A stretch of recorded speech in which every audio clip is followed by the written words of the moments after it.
यहाँ से सबसे कम उम्र का कवि हूँ मैं, क्योंकि मैं बची हुई उम्र की बात करता हूँ, खर्ची हुई उम्र की बात नहीं करता।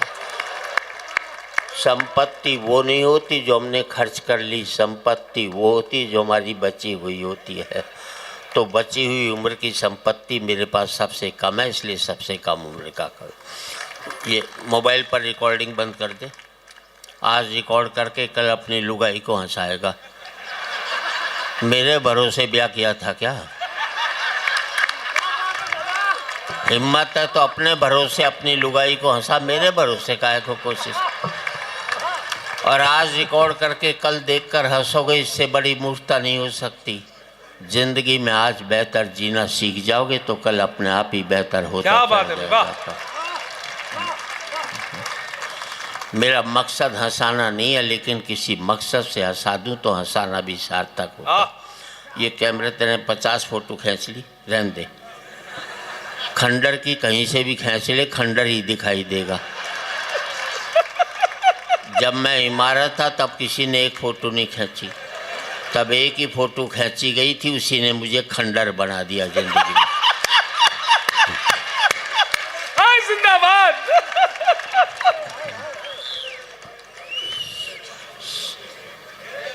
तो अपनी आँखों का इलाज करा, जो 80 साल के बूढ़े को देखकर सीटी बजा रहा।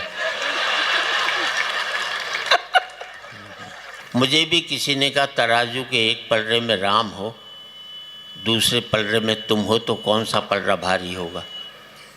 मैंने मेरे वाला होगा। बात अच्छी लगे तो आपकी तालियां से बोले कैसे होगा? मैंने तराजू के एक पलड़े में राम होगा, दूसरे में मैं होऊंगा, और मेरे भीतर बैठा हुआ राम भी होगा। अगर वो यहाँ है नहीं है तो कहीं नहीं है, और यहाँ है तो फिर कहीं जाने की ज़रूरत नहीं आपको। मैं थोड़ी टिप्स देना चाहता हूँ। देखो पतियों, जब भी घर में घुसो मुंह लटका करके घुसो, उदास होकर के घुसो, लुगाई समझ जाएगी कंट्रोल में है। हंसकर घुसोगे 50 सवाल करेगी किसके साथ बैठा था। घर में ही सूजा पड़ा रहता है, बाहर कैसे हंसकर आया बता तो सही। उसे लगता है मेरे जीते जी इसकी हंसने की हिम्मत कैसे हो गई जो। और बता देता हूँ, देखो मैं हरियाणा का हूँ। हरियाणा के बेटे 100% बाप की बात मानते हैं और किसी स्टेट के नहीं मानते। वो हरियाणा में बाप ने बेटे से कह दिया अगर फेल हो जाए तो मुझे अपना बाप मत कहियो। छोरा बोला ठीक। अगले दिन बेटा आया, बाप ने पूछा क्या रिजल्ट रहा? बोले छोड़ना, राम प्रसाद क्या करेगा पूछ कर। इसे कहते हैं बाप की बात मानना। अच्छा, हमें अपने बेटों पर 100% कॉन्फिडेंस होता है, आपको 60-70, हमें 100। वो हरियाणा में एक बाप अपने बेटे को कूट रहा था, और स्टेट में बच्चे पीटे जाते, हमारे यहाँ कूटे जाते हैं। किसी ने पूछ लिया बेटे को क्यों कूट रहा है? बोले यार क्या करूँ, कल इसका रिजल्ट आने वाला है और आज मुझे बाहर जाना है। ये है कॉन्फिडेंस। मालूम है 100% फेल होगा तो साले को आज ही कूट काट करके चलो। मैं दिल्ली के Shri Ram college of commerce में पढ़ा, बेस्ट कॉलेज कॉमर्स का मैडम। सेकेंड ईयर में मैं फेल हुआ। मैंने अपने बाप को 6 महीने तक पता नहीं लगने दिया कि मैं फेल हो गया।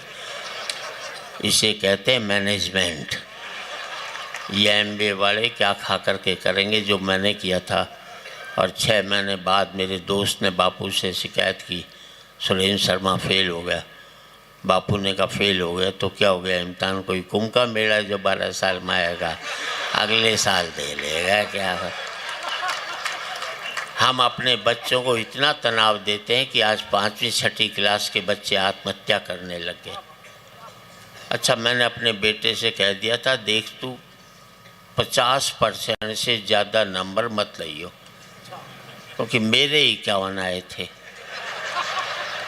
ज़्यादा लिया था ज़िंदगी भर चिढ़ाता रहता। 45% लिया, 95 लिया था अमेरिका भाग लेता। 45% लिया, साला मुझे दिल्ली छोड़कर गाजियाबाद नहीं जा सकता जिंदगी में।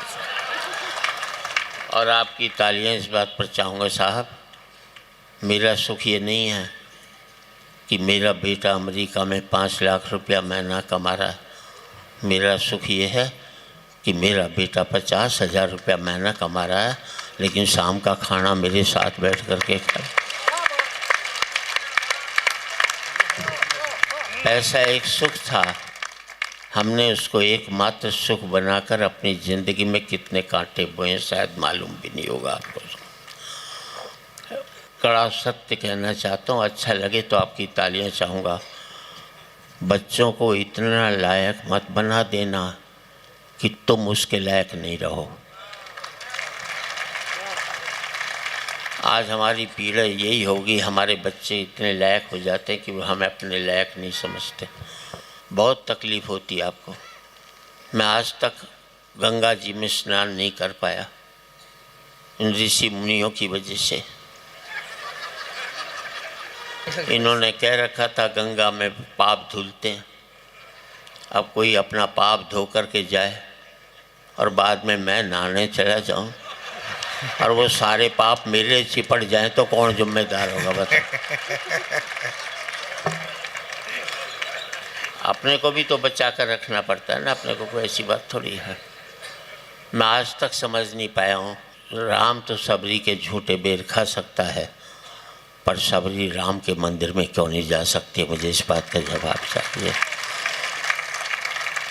हमारा बहुत अपराध रहा। मैं आज तक सोच नहीं पाता हूँ यार, जो मेरी गंदगी उठाता है वो मेरे से गंदा कैसे हो सकता है। अच्छी बात पर अच्छी ताली बजनी चाहिए ताकि मंच अच्छी बात कह सके। हम लोगों का एक ही अपराध रहा कि हमने पार्टियों को वोट देना शुरू कर दिया। अगर हम अच्छे व्यक्ति को वोट देना शुरू कर देते तो हर एक पार्टी वाले अच्छे व्यक्ति को टिकट देना शुरू कर देते। क्या बात है दादा, वाह वाह वाह। फिर इस मुल्क में पार्टियां चुनाव हारती, मुल्क कभी भी चुनाव नहीं हारता, क्योंकि जो भी जीत कर आते हैं वैसे। ज़िंदगी में 4 पंक्ति देना चाहता हूँ। स्वागत स्वागत। ज़िंदगी में किसी गरीब का मजाक मत उड़ाना। क्या बात है, क्या बात। ईश्वर ने जिसको दिया है सब महत्वपूर्ण है। अमेरिका जाइए, सारे भारतीय दुखी मिलेंगे, सबके पास पैसा है। कोई आकर ये नहीं कहता सेठ बड़ा भूखा हूँ मुझे रोटी खिला दे। और याद रख लेना, अमीरी की अकड़ तभी तक रहती है जब तक गरीबी उसे निहारती रहती है। निहारना बंद कर देगी तो अकड़ भी खत्म हो जाएगी। नदी ने अकड़ते हुए कुएं से कहा, तेरी क्या औकात है तुझे पता है? कहाँ नदी और कहाँ कुआं? नदी ने अकड़ते हुए कुएं से कहा, तेरी क्या औकात है तुझे पता है? कुआं हाथ जोड़कर बोला, बहन जी भटकाव और ठहराव में कुछ तो फर्क होता ही है। वाह वाह। भटकाव और ठहराव में कुछ तो फर्क होता ही है। फर्क इतना ही है कि तुम प्यासे के पास जाती हो और प्यासा मेरे पास आता है। तुम ऊपर से नीचे की ओर जाती हो, इसलिए मीठे से खारी हो जाती हो। मैं नीचे से ऊपर की ओर आता हूँ, इसलिए मीठा का मीठा हो जाता है।